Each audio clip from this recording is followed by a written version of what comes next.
Hey, it's Laura Workala with Sewing Genius on YouTube and Laura's Sewing School. I was just posted about fixing a hole in jeans, and wouldn't you know, when I got home I realized that the jeans I was wearing had a hole, but not as big. So I thought, well, maybe I could make a short video to show you how I do it. If it's not obvious, sorry. Here's the hole, okay? So it's not very big, but I want to fix it because it goes all the way through. I used Shape Flex interfacing, which is a cotton woven interfacing by Pellon, and I fused it. I made it bigger than the hole, and I fused it over the hole, okay? That gives me something to work with, something behind it to build on, and it feels fine against the skin, okay? So I've got blue thread, but it's kind of a gray blue because denim is more gray than you would think. And I'm going to do something called a 3-step zigzag. That's where it goes 3 stitches to the right, 3 stitches to the left. Now, most machines have it set for maybe automatic.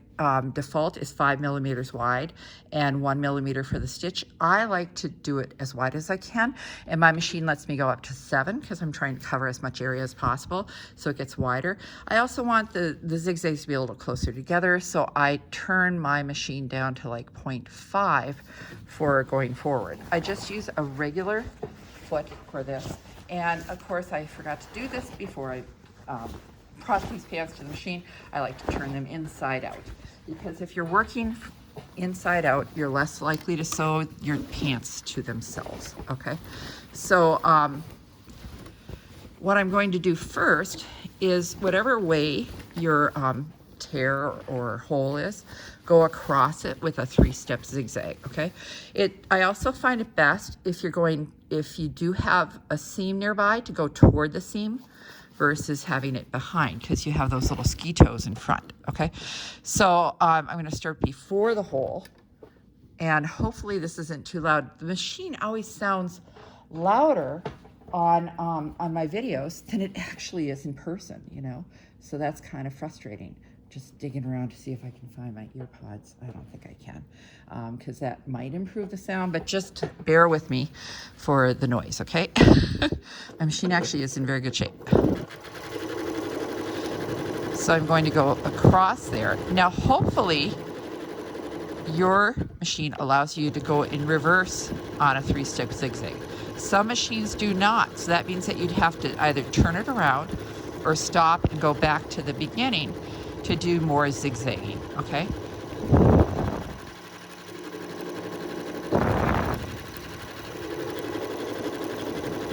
So I'm going past where the hole is, because of course that whole area is weak. Okay, I think that's good. I'm going to use the cutter on my machine. Now, to blend that in, now who's going to see this? It's between my legs, but anyway, to blend it in, I probably could have used a little lighter thread because it's worn so much, but I actually don't care. It's kind of darker here. This is what I had on the machine, and I just wanted to show you what to do. It might just give it the look of striations, which are in denim. So here we go. I'm going to go back to a regular stitch, just a regular 2.5 millimeter long stitch, and I'm going to go up and down to blend, and I go at different lengths so that it's not obvious. You see, you could use your buttonhole foot. Some machines have it so you can set your buttonhole foot to do darning, and it'll go back and forth across, but then it's always going the same length, so it's really obvious. So I want to try and blend this in. So that's what I'm going to do here, and I apologize for the noise on my machine, maybe because the phone is also attached to a lamp attached to my cabinet. It's going to make it, I don't know, I think you're getting vibrations, sorry. Earthquake time. I'll go a little slower. Okay, so then here, and again, I'm going toward the seam because it's easier for the foot to deal with going toward the seam than going away from it. All right. So if I really want to, I can change the thread color to something a little lighter and go over this area with that, and then I'd be all set. So I'm just going to go a little past where the hole was, and then I'm done. I don't feel actually like I need to do any more than that. At least that hole is all taken care of. So once we get it away from the light, do you really notice it? I mean, that's pretty darn good blending. I'm going to leave it like that. I don't think I really care because of the position it's in, but now that's probably stronger than the surrounding fabric. So there you go. Hope that helps you.